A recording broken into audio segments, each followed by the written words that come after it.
Sa lupaing malayo, may isang matandang hari na may 7 anak na prinsesa na mahihilig sumayaw. Nagkakainggitan ng magkakapatid, kaya ibinili ng hari ang bawat isa sa kanila ng pare-parehong damit upang maiwasan ang away. Pero nagrereklamo pa rin ang mga prinsesa tungkol dito. Sawang-sawa na akong magsuot ng ganitong pare-parehong damit araw-araw. Ako rin. Nung araw na iyon, habang ang pinakabata sa mga prinsesa ay naiinis na naglalakad sa palasyo, nakarinig siya ng malalakas na ingay. Ang ingay ay nagmumula sa kabila ng isang misteryosong pinto sa palasyo.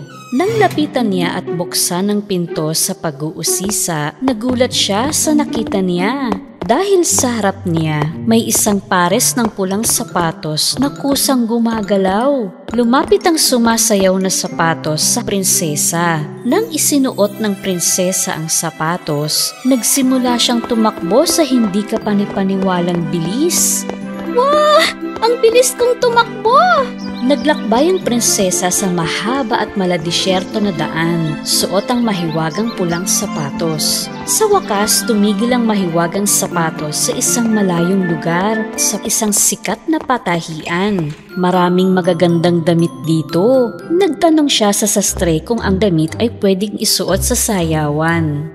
Siyempre, ngunit tandaan, ang damit na ito ay nagpaparusa sa makasarili. Binili ng munting prinsesa ang damit at bumalik sa palasyo sa parehong bilis. Hindi pinahalagahan ang sinabi ng sastre. Palihim niyang itinago ang sapatos sa ilalim ng kanyang kama habang ang iba ay natutulog. Dahil ayaw niyang ipahiram ang damit sa mga kapatid, gusto niyang maging kanya lang ito. Sa sumunod na gabi, naroon ang lahat ng mga kapatid niya sa sayawan. Suot ang pare-parehong lumang damit. Pumasok ang ika-7 prinsesa sa bulwagan. Suot ang bagong damit. Nagtataka, tinanong ng mga nakakatandang kapatid ang bunsong prinsesa kung saan niya nakuha ang damit na ito. Ngunit hindi siya umimik. Sumayaw lang siya habang malungkot na pinanunood siya ng kanyang mga kapatid.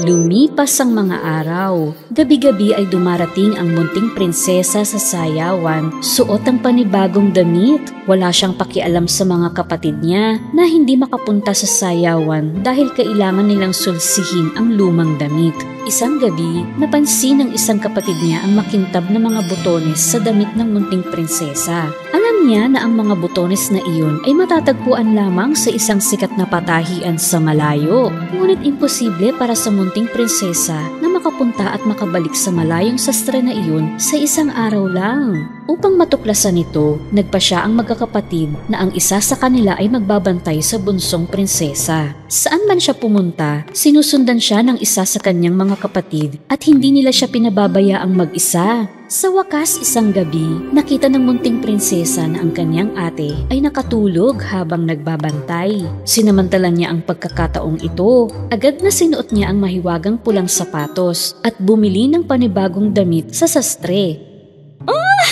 Ang dami ko ng damit! Maiinggit na naman ang mga ate ko. Kinabukasan, napansin ng isa sa mga ate niya ang malaking punit sa kanyang lumang damit. Humingi siya ng tulong sa munting prinsesa. Hindi ako makakasayaw sa sirang damit na ito. Maaari mo ba akong bigyan ng isa sa mga bagong damit mo? Hindi pwede. Akin sila. Ginawa sila para sa akin. At mag-isang tumungo ang munting prinsesa sa sayawan. Walang pakialam sa kahit kanino. Habang sumasayaw siya at niyayabang sa mga bisita ang kanyang bagong damit, narinig ng kapatid niya ang kalampag sa ilalim ng kama ng munting prinsesa. Pagyuko niya, nakita niya ang mahiwagang pulang sapatos na gumagalaw mag-isa. Sa sandaling isuot niya ang sapatos, nagsimula siyang tumakbo sa paligid ng mabilis. Wah! Anong nangyayari? Nakalabas siya ng palasyo sa isang kisap mata. Saan siya nagpunta? Nandito lang siya kanina. Grabe, ang bilis niya. Tinawid ng prinsesa ang mga bundok at mga burol sa maikling oras lang. At nang sa wakas ay narating na niya ang patahian, kusang tumigil doon ang mga sapatos. Pagpasok niya, hindi siya makapaniwala sa kanyang nakita. Dose-dose ng magagarbo at maniningning na damit ang nasa harapan niya. Nakakapunta siya dito at nakakauwi ng napakabilis dahil sa mahiwagang sapatos. Pwede rin po ba akong bumili? Siyempre, ngunit tandaan, pinarurusahan ng damit ang makasarili. Nakinig ang prinsesa sa sinabi ng sastre. Pangako po, hindi ako mang-iinggit o magdadamot. Nagbihis siya sa bagong damit at bumalik sa palasyo sa parehong bilis. Samantala, habang nagsasayaw mag-isa ang bunsong prinsesa sa bulwagan, biglang pumangit ang damit niya. Anong nangyari sa maganda kong damit? Anong nangyayari? Grabe, nakakahiya! Habang napapanood ng mga bisita ang kanyang pagkalito, bumalik ang munting prinsesa sa kanyang silid na umiiyak. Hinanap niya kung saan-saan ang mahiwagang pulang sapatos para makabili siya ng bagong damit, ngunit hindi niya mahanap ang mga ito. Asan ang pulang sapatos ko? Sinong kumuha nun? Sa sandaling iyon, bumungad sa kanya ang ate niya na hawak ang mahiwagang sapatos. At may suot siyang bagong damit. Ito ba ang hinahanap mo? Oo. Napagtanto ng munting prinsesa na nabunyag na ang kanyang sikreto at napahiya siya nang hindi niya pinakinggan ang sinabi ng sastre. Sinabihan siya ng ate niya na ang pagbabahagi ay ang pinakamahalagang bagay sa mundo. Humingi ng tawad ang munting prinsesa sa kanilang lahat at mula sa araw na iyon, pinapahiram niya ang mahiwagang pulang sapatos sa isa sa kanyang ate araw-araw. Salit-salit ang mga prinsesa sa paggamit ng sapatos papunta sa sastre sa hindi kapanipaniwalang bilis. Kaya nagawa ng lahat ng magkakapatid na prinsesa na makabili ng bagong damit at naging masaya na silang sumasayaw sa bulwagan tuwing gabi. Noong unang panahon, may isang hari na mayroong 12 magagandang anak na babae. Lahat ng 12 prinsesa ay magkakasama sa iisang malaking silid. Buong pusong pinoprotektahan ng hari ang kanyang mga anak. At sa gabi ay hindi niya sila pinapayagan na lumabas. Ngunit tuwing umaga, may kakaiba sa kanilang paggising. Sira-sira ang mga sapatos ng mga prinsesa na para bang buong gabi silang sumayaw. Kaya araw-araw ay ibinibili ng hari ang kanyang mga anak ng bagong sapatos. Pero kinabukasan ay sira-sira na naman ang mga bagong sapatos. Hindi malutas ng hari o ng kanyang mga tauhan sa kastilyo ang misteryo ng sapatos. Paano ito mangyayari? Paano masisira ang bagong sapatos sa isang gabi lamang? Kamahalan, hindi rin namin maintindihan. Kaya nag-atas ang hari. Ang sinumang makalulutas ng misteryo ng sapatos ng mga prinsesa ay pahihintulutan kong pakasalan ang isa sa aking mga anak at magiging hari siya kapag pumanaw na ako. Ngunit mayroon lamang siyang 3 araw at 3 gabi upang malutas ito. Kung hindi, habang buhay siyang mabibilanggo. Dumating sa kastilyo ang mga kabataang lalaki sa kaharian at maging ang mga prinsipe mula sa ibang mga kaharian. Ilang araw nilang binantayan ang pintuan ng silid-tulugan ng 12 prinsesa. Ngunit walang sino man sa kanila ang nakalutas ng misteryo. Sa wakas, may isang binata na may mabuting puso na nais ding sumubok. Kaya naghanda siyang tumungo sa kastilyo. Habang daan, may nakasalubong siyang isang matandang babae na mukhang mahirap. Iho, gutom na gutom ako. Maaari ba ako makahingi ng isang pirasong tinapay? Ibinigay ng binata sa matandang ginang ang lahat ng baon niyang pagkain. Masaya ang matanda sapagkat ang ibang mga nakasalubong niya ay hindi nagbigay ng kahit ano. Alam ng matandang babae na ang isang ito ay naiiba. Kaya bilang kapalit, binigyan niya ang binata ng isang mahiwagang kapa. Ito ay mahiwagang kapa. Kapag isinuot mo ito, hindi ka makikita ni numan. Pagtungtong ng 12:00 ng gabi, isuot mo ang kapa at makakapasok ka sa silid ng mga prinsesa. Pero mag-iingat ka. Huwag mong iinumin ang anumang ibibigay sa iyo ng mga prinsesa. Tinanggap ng binata ang mahiwagang kapa at nagtungo na sa kastilyo. Pagdating niya, sinabi niya na naroon siya upang lutasin ang misteryo ng mga sapatos. Sa unang araw, nagbabantay siya sa harap ng silid nang lumabas ang prinsesa na may dalang limonada. Baka nauuhaw ka, naghanda kami ng limonada para sa'yo. Inom ka muna. Nakalimutan ng binata ang babala ng matandang ginang at ininom niya ito.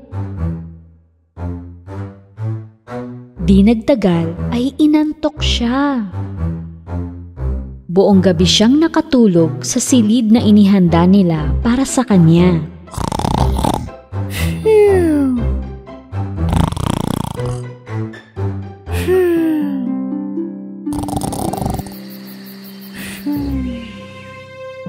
Pagsapit ng umaga, napabalikwas ang binata.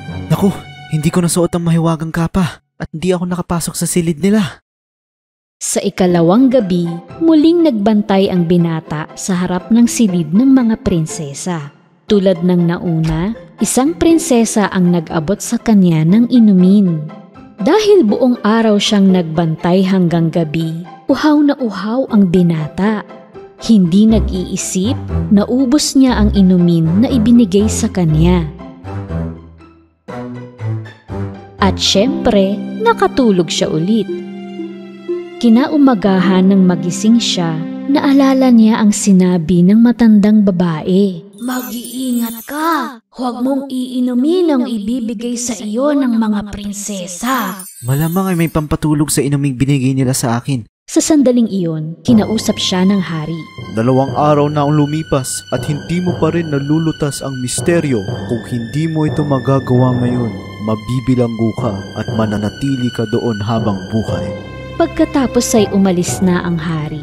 Kailangan malutas ng binata ang misteryo ngayon. Nang gabing iyon, sa huling pagkakataon, nagbantay ang binata sa harap ng pintuan ng mga prinsesa. Tulad ng inaasahan, lumabas ang bunsong prinsesa at binigyan siya ng inumin. Pero natuto na ang binata. Tinanggap niya ang baso at nagpasalamat. Nang makaalis ang prinsesa, ibinuhos niya ang inumin sa isang paso. Kaya ngayon ay gising na gising siya. Gumabi na at malapit ng maghating gabi. Isinuot ng binata ang kapa at sa sandaling yon, hindi na siya nakikita. Marahan niyang binuksan ang pinto at di siya makapaniwala sa nakikita niya. Lahat ng mga prinsesa ay nakasuot ng magagandang saya at suot ang kanilang bagong sapatos. Tingnan natin kung ang binata sa pintuan ay nakatulog. Binuksan ng isang prinsesa ang pinto at isa pang prinsesa ay nilapit ang tainga sa dingding. Naisip ng binata na kailangan niyang gumawa ng mga tunog na naghihilik.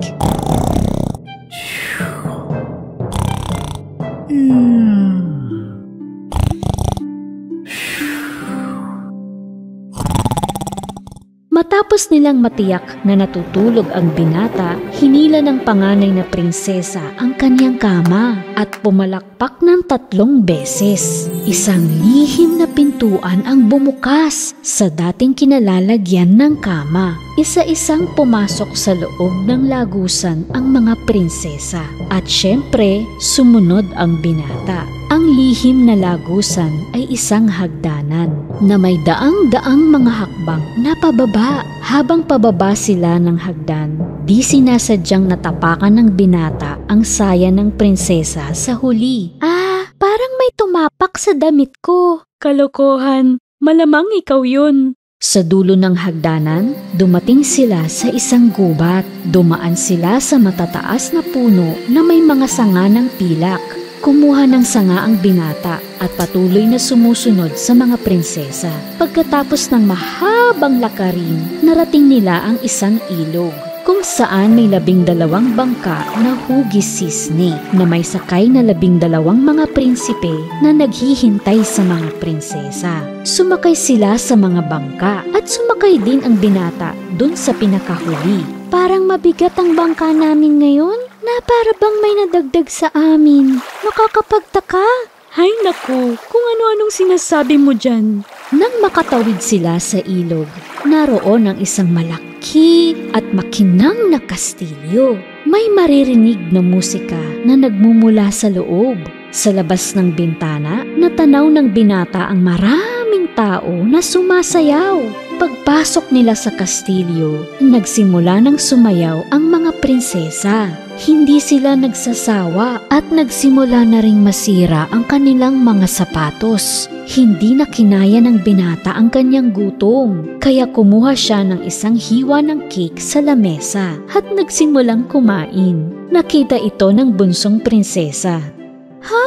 Yung cake ko? Lumulutang ito na parang may kumakain ito. Itigil mo na nga yung kalokohan mo. Kinuha ng binata ang isang gintong kopa mula sa mesa nang walang nakakapansin. Sumayaw ang mga prinsesa hanggang umaga. Pagkatapos ay sumakay sila sa mga bangka, lumakad sa kagubatan, umakyat sa napakahabang hagdanan. At sa wakas ay nakauwi na sila sa kanilang kastilyo. At ang kanilang mga sapatos ay sira-sira na naman. Masayang-masaya ang binata na nalutas niya ang misteryo ng mga sirang sapatos. Ilang sandali pa ay dumating ang hari. Tapos na ang iyong oras. Nalutas mo ba ang misteryo ng sapatos? Opo, aking kamahalan. Nagawa ko po. At kinwento niya ang lahat ng kanyang nalaman. Nung una, hindi siya pinaniwalaan ng hari. Ngunit nang ipakita ng binata ang sanga ng pilak mula sa kagubatan at ang gintong kopa mula sa makinang na kastilyo, saka nalaman ng hari na nagsasabi siya ng totoo. Kaya naman, tinupad ng hari ang kanyang pangako. Sinabi ng binata na nais niyang pakasalan ang bunsong prinsesa. Hindi nasisiyahan ang 12 palasayaw na prinsesa dahil ang kanilang lihim ay nabunyag na. Ngunit ang binata at ang bunsong prinsesa na ikinasal ay namuhay namang maligaya. Sa isang malayong lupain, isang matandang babae ang may 3 anak na babae. Ang panganay ay may 1 mata, ang gitna ay may 3 mata, at ang bunso ay may 2 mata. Mas minahal ng kanilang ina ang panganay at gitnang anak. Ginagawa niya ang anumang gustuhin nila. Salamat po, nanay!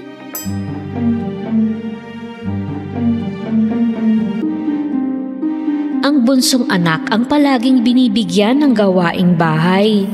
Kahit na nasasabihan na wala siyang silbi at walang kakayahan. At hindi man lang siya sinasabay sa hapagkainan. Nay, si Two Eyes ay hindi dapat sumalo sa atin. Dahil wala siyang nagagawang tama. Pero ate,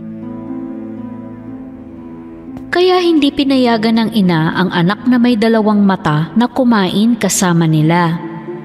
Binibigay lang sa kanya ang tira-tira matapos nilang kumain.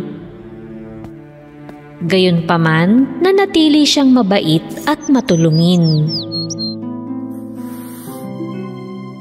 Isang araw, lumapit kay Two Eyes sina One Eye at Three Eyes. Ininsulto siya ng mga ito at ibinato sa kanya ang kanilang mga damit. Hindi mo nalabhan ito ng mabuti. Labhan mo ulit! Umalis ng bahay si Two Eyes na umiiyak. Pumunta siya sa ilog para maglaba ulit. Bakit ganito ang pakitungo nila sa akin? Ano bang ginawa ko sa kanila? Habang umiiyak si Two Eyes, isang diwata ang nagpakita sa kanya. Sinilaw ng diwata ang dalaga sa kanyang nagniningning na damit. Ngunit kinukubli ang mukha sa kanya. Bakit ka umiiyak? Magandang dilag na may dalawang mata? Dahil sinasabi po ng aking ina at mga kapatid na wala akong silbi. Napupot sila sa akin at pinagtirahang pagkain lang ang iniiwan nila sa akin. Huwag ka nang malungkot, iha. Eto may regalo ako sa iyong mahiwagang patpat. Humiling ka, tapos ikumpas mo ito ng 3 beses at magkakatotoo ang hiniling mo. Humiling si Two Eyes.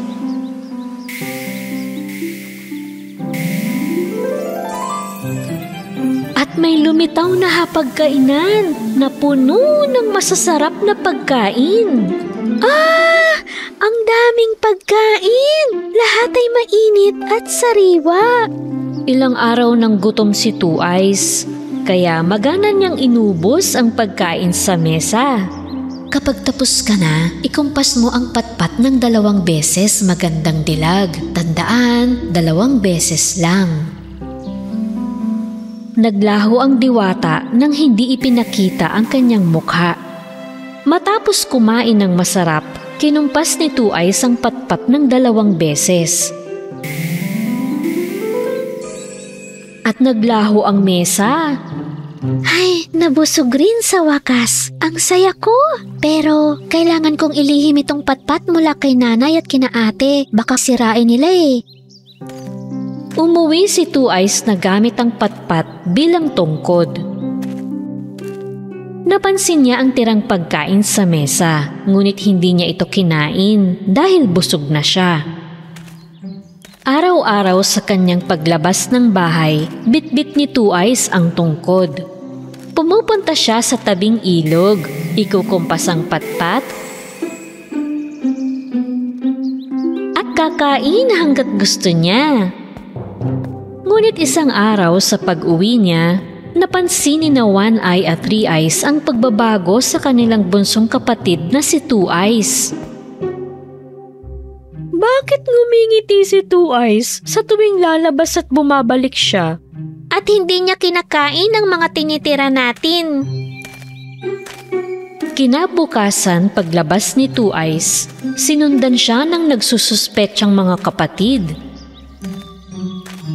Ilang sandali pa, narating ni Two Eyes ang tabing ilog. Humiling siya at kinumpas ang patpat ng 3 beses. At lumitaw ang mesa na puno ng masasarap na pagkain. Labis na namangha ang mga ate niya. Nagpapakabusog pala siya sa masasarap na pagkain araw-araw. At hindi siya namimigay. Tumakbo pa uwi sina One Eye at Three Eyes at nagsumbong sa kanilang ina. Hindi makapaniwala ang ina sa narinig, kaya galit na galit siya. Nagtago sila bago umuwi si Two Eyes. Pagpasok ng dalaga sa bahay, lumapit sa kanya ang ina. Kinuha ang patpat sa kanyang kamay at binali ito sa gitna. Naku! Bakit mo po ginawa yun? Nagpapakasasa ka sa masasarap na pagkain habang kami ay nagugutom dito? Di ka na pakakainin sa bahay na to. Masama ang loob na lumabas si Two Eyes. Bit-bit ang nabaling patpat. Sa sandaling iyon, muling nagpakita ang misteryosong butihing diwata. Huwag kang umiyak, magandang dilag. Kunin mo ang nasirang patpat at ibaon mo sa liwanag ng buwan at mapapangiti kang muli. Naglaho ang misteryosong diwata bago pa makita ni Two Eyes ang kanyang mukha. Agad na ginawa ni Two Eyes ang sinabi ng diwata. Kinabukasan, tumubo sa pinagbaunan ng patpat ang isang puno na may mga dahong pilak at gintong prutas. Nagliliwanag ang puno na makikita ito ng lahat. Nais ng ina at mga kapatid ni Two Eyes na makapitas ng ilang prutas mula sa magandang puno. Ngunit sa tuwing inaabot nila ang bunga, umiiwas ang sanga ng puno. Nang makita ito, agad na lumapit sa kanila si Two Eyes. Susubukan kong mamitas sa magandang punong ito. Kami nga hindi makakuha. Ikaw pa kaya? Inunat ni Two Eyes ang kanyang mga braso sa puno. Pahingi po ako ng prutas at kagalakan, punong makinang. Matapos ang magiliw na pananalita, binaba ng puno ang mga sanga nito kay Two Eyes upang madali siyang makakuha ng bunga. Gusto sanang ibigay ni Two Eyes ang mga prutas sa kanyang ina at mga kapatid. Ngunit naiinis sila sa selos. Kala mo kaya ko rin yan. Manood ka. Pahingi ako ng prutas at kagalakan, punong makinang. Pahingi ako ng prutas at kagalakan, punong makinang. Ngunit hindi tumugon ang puno sa sinabi ni na One Eye at Three Eyes. Paano ang punong ito ay sumusunod lang sa utos ni Two Eyes? Sa sandaling iyon, isang gwapong kabalyero ang dumating, sakay ng kabayo. Umalis ka dito, Two Eyes. Magtago ka dun sa likod ng palumpong. Huwag mo kaming ipahiya sa kadamutan mo. Sumunod ang kawawang si Two Eyes. Dala ang mga prutas, nagtago siya. Nang lapitan ng kabalyero ang punong may dahon na pilak at gintong bunga, manghang-mangha siya. Wow! Kung bibigyan ako ng may-ari ng magandang punong ito ng isang sanga ng pilak, gagawin ko siyang pinakamasayang tao sa mundo.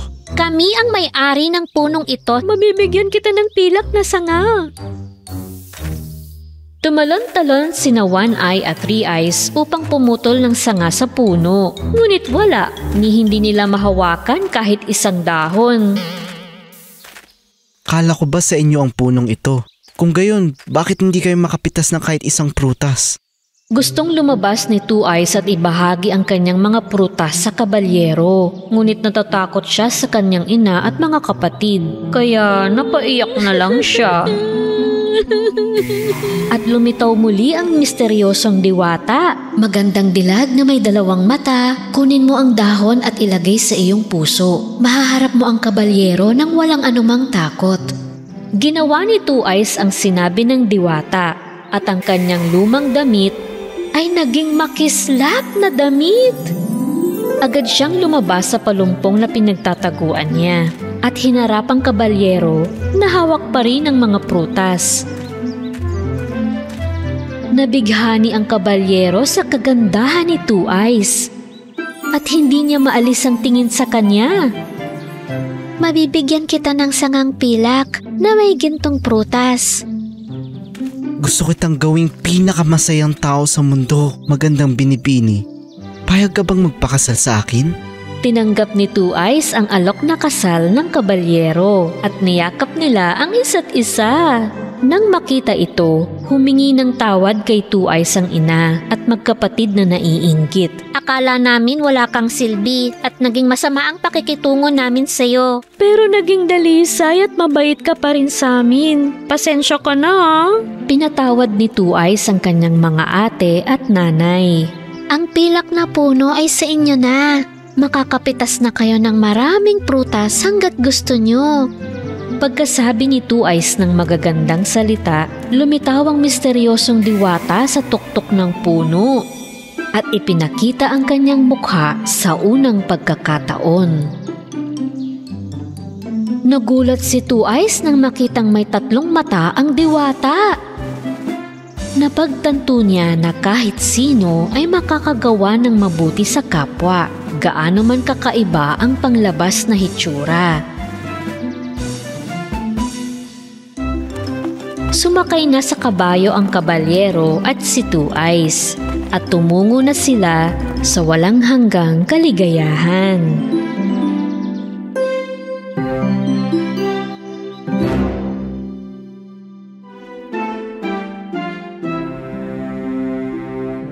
Noong unang panahon, sa isang maliit na bahay sa malayong lugar, may isang marikit na bata na nagngangalang Karen. Masayahin siyang bata. Tinatanong niya ang kanyang ina tungkol sa lahat ng gusto niyang malaman. Nay, Ano yung maliliit na ilaw sa langit? Mga bituin sila, Karen. Lahat ng nasa lupa, balang araw, ay magiging bituin at magniningning sa langit magpakailanman. Si Karen ay may isang piraso lang na laruan, isang damit at isang pares ng tsinelas na kahoy. Ang tsinelas na kahoy na ginawa ng kanyang ina ay hindi komportable. Ngunit ito lang ang meron siya. Isang araw, nagkasakit ang nanay niya, kaya pupunta si Karen sa bayan para bumili ng gamot. Habang daan ay nakakita siya ng isang pares ng pulang sapatos na nakakahon sa gilid ng kalsada. Kumikinang ang mga sapatos, kaya hindi mapigilan ni Karen na iuwi ito. Tingnan mo, Nay! Natagpuan ko ito sa tabi ng kalsada. Ang ganda, no? Kasya ito sa akin.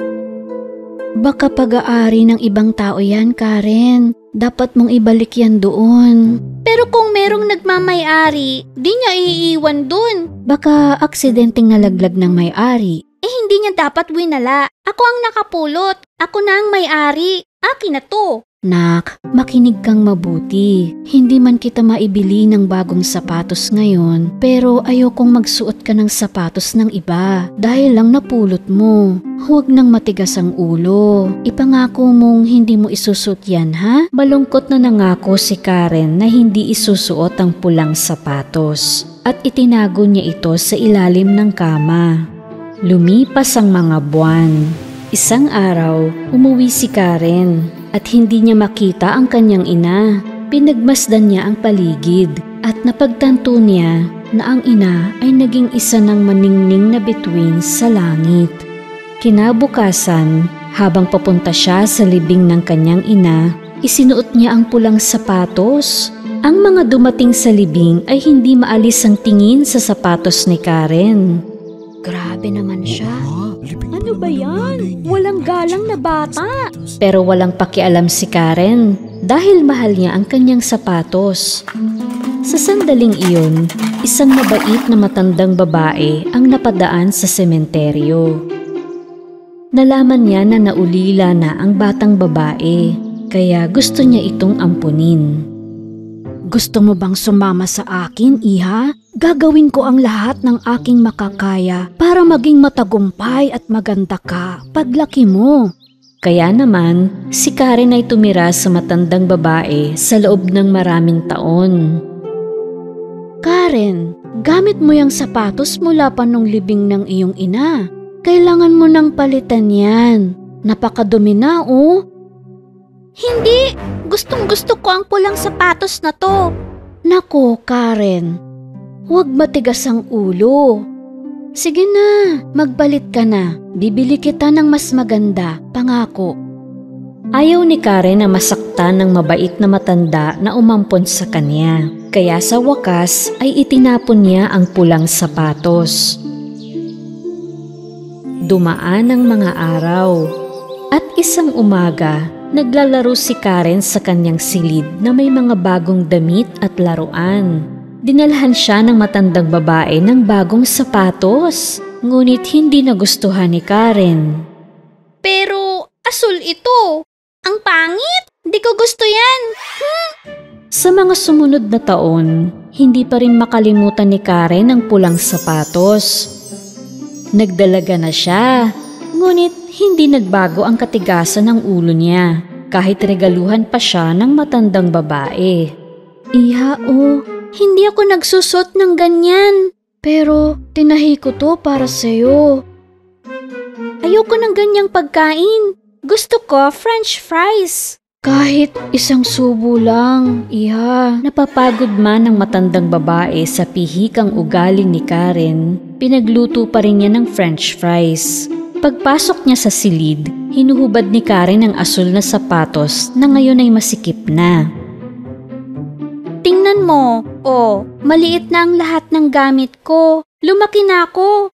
Oo nga. O sige, mamili tayo ng bagong damit at sapatos. Kaya pumunta ang matandang babae at si Karen sa tindahan. Tingnan mo! Katulad ng dati kong pulang sapatos. Gusto ko yun. Karen, hindi mo kailangan ng magarbong pulang sapatos. Kailangan mo ng pwede mong isuot ng may paggalang. Halimbawa, kapag pupunta ka sa libing, isa lang ang maibibili ko sa'yo. Yung itim na lang ang bilhin natin, ha? At umuwi na tayo. Pagod na ako eh. Wala akong paki. Kung hindi mo bibilhin ng parehong sapatos, magyayapak na lang ako. Batang ito, sana hindi naging matigas ang ulo mo. Binili ng matanda ang itim na sapatos. At para mabili rin ang pulang sapatos, ginamit niya ang natitirang pera. Kinailangan tuloy nilang maglakad pa uwi. Sa layo ng nilakad nila, sumakit ang mga paa ng matandang babae at hindi niya maabutan si Karen. Pero walang pakialam si Karen. Masaya siyang naglakad dahil sa bagong pulang sapatos. Isang araw, sinabi ng matandang babae kay Karen na kailangan nilang dumalo sa isang libing. Karen, isuot mo ang itim na sapatos ha. Kailangan maging magalang tayo sa ating kasuotan. Tumingin si Karen sa itim na sapatos, tapos sa matingkad na pulang sapatos. At pinili niyang isuot ang pula. Paglabas nila ng bahay, tinakpan niya ito ng palda para hindi makita ng matandang babae. Gayunpaman doon sa libing, nakita ng lahat ang sapatos ni Karen. Kumikislap ito kahit mahaba ang kanyang palda.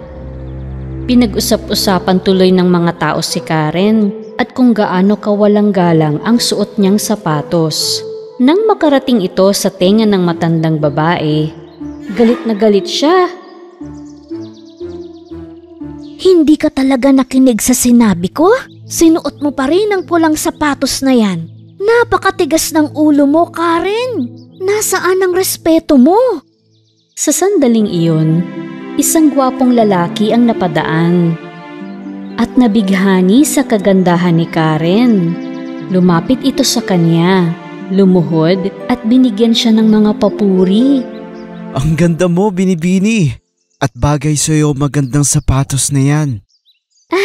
Salamat. Kinilig ako sa sinabi mo. Sigurado ako mahusay ka sumayaw. Iniimbitahan kita sa sayawan sa palasyo ngayong gabi. Punta ka ha? Dahil sa magiliw na alok ng Ginoo, sa tuwa ay napasayaw nga si Karen. Ngunit ilang sandali pa, hindi na mapigilan ni Karen ang pagsasayaw. Ba't di ko mapigilan ng mga paa ko? Anong nangyayari? Nagsimulang lumayo si Karen sa matanda at sa Ginoo habang sumasayaw siya. Karen! Bumalik ka dito! Hinabol siya ng lalaki, pero hindi siya maabutan. Naging mas matigas ang ulo ng pulang sapatos kaysa kay Karen. Dinala siya nito hanggang sa tuktok ng bundok at pinasayaw siya sa loob ng 3 araw. Sobrang sakit na ng mga paa ni Karen, kaya napapasigaw siya sa bawat hakbang. Aray! Kahit na napuputikan o matinik, patuloy pa rin sa pagsasayaw ang sapatos. Tama na! Pagod na ako! Hindi na ako magmamatigas mula ngayon. Pangako, sige na, sapatos, tumigil ka na, pakiusap. Pagkasabi niyon, kumalas ang pulang sapatos sa kanyang mga paa. At bumagsak si Karen sa lupa. Pero patuloy pa rin ang pulang sapatos sa pagsasayaw. Nakahanap si Karen ng isang kahoy na ginawa niyang saklay pauwi. Sobrang sakit ng mga paa niya. Nang sa wakas ay natanaw niya ang bahay, napaiyak siya sa tuwa. Sinalubong siya ng matandang babae at nagyakapan silang dalawa. Alam ko pong naging sutil ako. Pangako, hindi na po ako magiging ganun. Matapos itigil ni Karen ang katigasan ng ulo, ang mga bagay ay nagsimulang maging maayos. Isang araw, may kumatok sa pinto. Ito ay ang gwapong Ginoo. Magandang araw, Karen. Ang bilis mo sumayaw, di kita naabutan. Paano mo nagawa yun? natuwa si Karen na makitang muli ang gwapong Ginoo.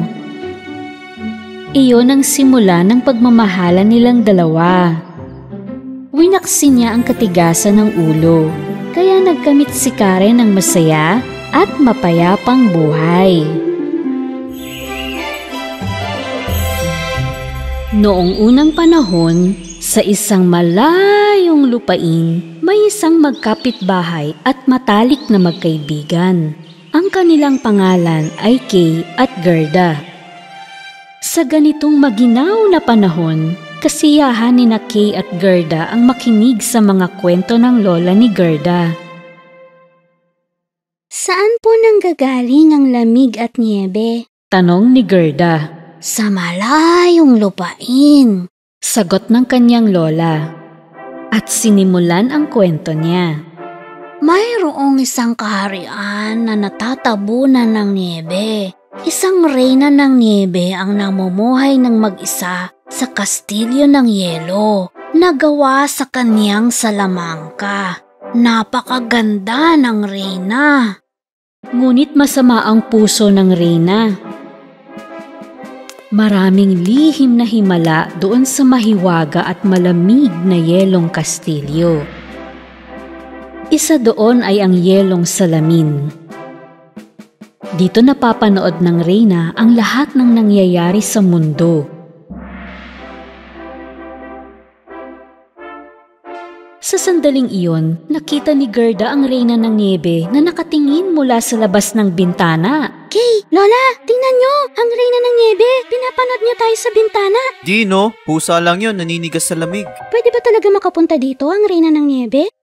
Subukan niya. Ihahagis ko siya agad sa chimenea. Matutunaw siya at magiging reyna ng tubig. Napapanood ito ng reyna ng niebe sa salamin. At narinig niya ang sinabi ni Kay. Ano ka mo? Ihahagis mo ako sa chimenea at gagawin mo akong reyna ng tubig, ha? Mga butil ng yelo lumipad sa utos ko. Batang ito ay hanapin nang ang puso niya ay mapasa akin. Sa lahat ng nakapaligid, gawing masama ang pagtingin, pagmamahal sa puso niya ay alisin. Utos ng reyna ng niebe sa mga butil ng yelo. Maya-maya ay bumagyo ng niebe sa bahay ni na Gerda. Papunta na sa kanila ang nautusang mga butil ng yelo. Nagtataka sa nangyayari, binuksan ni Kay ang bintana. Sumigaw si Gerda, Kay! Wag! pero huli na. Aray! Mata ko! May tumusok sa mata ko! Ah! Ang puso ko! Anong nangyayari? At sa sandaling iyon, natupad ang sumpa ng reyna ng niebe nang tamaan ng mga butil ng yelo ang mga mata at puso ni Kay. Bigla siyang nagbago at naging masungit. Tinanong siya ni Gerda kung ano ang nangyari, pero sinigawan siya ni Kay. Wala, umalis ka na. Iwanan mo ako mag-isa. Kakaiba ito, kailanman ay hindi sinungitan ni Kay si Gerda ng ganito. Hindi maintindihan ni Gerda kung bakit biglang nagbago si Kay. Kinabukasan, nagpatuloy pa rin ang masamang asal ni Kay. Nung kinukuha ni Kay ang kanyang sleigh sa bakuran, tinanong siya ni Gerda kung saan siya pupunta. Pero di siya pinansin ito. Sumakay na si Kay sa sleigh at lumayo. Hinabol siya ni Gerda pero hindi niya ito maabutan. Maya-maya, lumitaw ang reyna ng niebe mula sa kawalan, sakay rin ng sleigh. Sumama naman si Kay. Nabigla si Gerda sa nakita, ngunit wala siyang magawa dahil pareho itong naglaho sa paningin niya. Dinala ng reyna ng niebe si Kay sa kanyang kastilyo. Ilang araw na inabangan ni Gerda sa bintana ng bahay niya ang pagbabalik ni Kay. Lumipas ang ilang buwan hanggang sa matapos ang taglamig, ngunit wala pa rin si Kay. Sobrang inip na, hindi na makapaghintay pa si Gerda. Dala ang salamin na pabaon ng kanyang lola, umalis siya upang hanapin ang kanyang matalik na kaibigan. Habang daan, pinagtanong ng matapang na si Gerda sa bawat makakasalubong niya kung nakita nila si Kay. Hanggang sa marating niya ang isang ilog. Tumingin Tumingin siya sa paligid, ngunit wala siyang mapagtanungan. Kaya tinanong niya ang ilog, pero hindi naman ito sumagot. Sa sandaling iyon, isang tagak ang lumapit sa kanya. Sigurado akong may sagot ang ilog sa tanong mo, pero kailangan mo muna siyang handugan. Hinubad ni Gerda ang kanyang pinakaiingatang kwintas at hinagis sa ilog. At mula sa kung saan, biglang lumitaw sa harap niya ang isang bangka. Naisip ni Gerda na nagustuhan ng ilog ang kanyang handog, kaya sinuklian siya ng tulong. Nang makasakay si Gerda sa bangka, kusa itong gumalaw. Sa sandaling iyon, isang uwak ang lumipad sa kanyang ulunan na parang may pinapahiwatig, kaya sinundan ito ni Gerda. Patuloy niyang sinundan ang uwak hanggang sa marating nila ang dagat na yelo. Doon ay may isang barko ng pirata na hindi makaalis sa nagyelong dagat sa matagal na panahon. Doon dumapo ang uwak. Inakyat ni Gerda ang barko. Oh, ito kaya ang paraan para mapuntahan ko ang kastilyo ng reyna sa barkong ito ng mga pirata? Biglang lumabas ang mga pirata at isa sa kanila ay batang babae. Lumapit siya kay Gerda. Pupunta ka kung saan kami pupunta. At iyon ay wala. Samantala, sinusubukan ng Reyna ng Niebe na burahin sa alaala ni Kay ang lahat ng nakalipas. Nagtagumpay siya ng bahagya dahil kahit anong gawin niya, nanatili sa memorya ni Kay si Gerda. Gerda? Hi, Gerda. Kapag naging yelo na ang puso mo, wala ka nang maaalala kahit ano. Nang malaman ng batang pirata na binihag ng Reyna ng Niebe si Kay, pinayuhan niya si Gerda na kalimutan na lang ito dahil mahirap sagipin ito mula sa makapangyarihang Reyna. Di ko siya kakalimutan. Kaibigan ko siya. Hahanapin ko siya. Sagot ni Gerda. Hindi maunawaan ng batang pirata ang pagpupumilit ni Gerda. Pero sa totoo lang, ayaw niyang paalisin si Gerda dahil gusto niya itong maging kaibigan. Ngunit determinado talaga si Gerda na mahanap si Kay. Gagawin ko ang lahat. Masagip ko lang siya. Humanga ang batang pirata sa pagpupursigi ni Gerda at nagpa siya na tulungan ito. Kinaumagahan, dinala ng batang pirata kay Gerda ang isang reindeer. Ito ang pinakamatuli na reindeer sa buong kaharian at ito ang magpapakita kay Gerda ng daan. Ipangako mong matatalo mo ang bruha ng yelo nang sa gayon ay maliligtas din ang barko namin. Pangako bilang pagtanaw ko ng utang na loob. Sagot ni Gerda. Sumakay siya sa reindeer at umalis na. Ngunit kailangan muna niyang alamin kung paano magagapi ang Reyna ng Niebe at ipapakita ng reindeer kung paano. Matapos ng mahabang paglalakbay, narating nila ang North Pole. Isang matalinong matanda ang nagpatuloy sa kanila. Oh, dinala mong salamin, di ba? Nagtaka si Gerda kung paano nito nalaman ang tungkol sa salamin ng lola niya. Gayunpaman, alam niyang nasa tamang lugar siya. Kaya nilabas niya ang salamin at pinakita sa matanda. Ito po ba ang gagamitin ko laban sa Reyna ng Niebe? Ito ay isang mahiwagang salamin. Ipapakita nito ang katotohanan at pawang katotohanan lamang kahit ito pa ay nakakupli ng husto. Dahil wala nang mas titibay pa sa tunay na pag-ibig, ang tunay na lakas sa ating lahat ay pag-ibig. Nalaman ni Gerda ang totoong pagkatao ng Reyna ng Niebe. Salamat sa matalinong matanda. Kung maisisiwalat niya ang katotohanan, maaari niya itong magapi dahil sa nakalipas, ang Reyna ng Niebe ay isang mabuting bata, puno ng pag-ibig. Sa mga lugar na nahawakan niya, bumubukadkad ang mga bulaklak. Palangiti siya at maningning ang mga mata tulad ng sa araw. Isa siyang kakaiba at masayahin na bata. Ang pangalan niya ay Lila. Ngunit akala ng lahat ay isa siyang maliit na bruha at walang nakikipaglaro o nakikipag-usap sa kanya. Lagi siyang iniiwang mag-isa. Dahil dito, nawala ang pagiging masayahin niya. Kinamuhian niya ang lahat sa paligid niya. Hanggang sa isang araw, nagsambit siya ng hiling. Sana ang lahat ng masama sa akin ay maging yelo.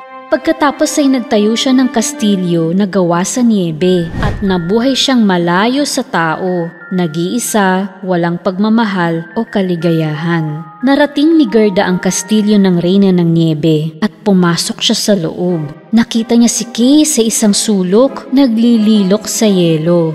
Nandito ka nga! Nahanap din kita! Kay! Ako to! Si Gerda! Hindi mo ba ako naalala? Tiningnan ni Kay si Gerda. Pero hindi niya ito nakikilala. Ang puso niya, katulad ng lahat ng narito, ay naging yelo. Hindi pinansin ni Gerda ang anumang sinasabi ng Reyna ng Niebe. Palayain mo na siya. Siya ay akin na ngayon. Ikaw rin ay gagawin kong yelo. Hindi mo yan magagawa. Kay, mahal kita. Unti-unti ay bumalik ang alaala ni Kay. Gerda? Oo, naaalala ko na ngayon. Sa galit ay tinutok sa kanila ng Reyna ang kanyang mahiwagang setro at nagpakawala ng nagyayelong sumpa. Nilabas naman ni Gerda ang kanyang salamin upang salagi ng sumpa.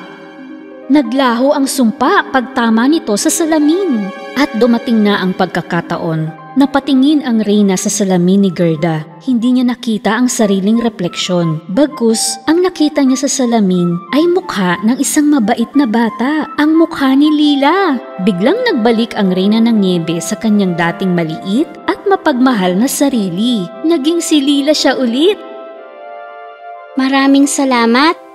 Ngayon alam ko na kung sino talaga ako. Malaya na ako ulit. Paalam. Nagtinginan sina Kay at Gerda at napangiti. Mula ngayon ay hindi na sila magkakahiwalay pa. Sabay silang lalaki tulad ng mga rosas na tinanim nila sa kanilang bakuran.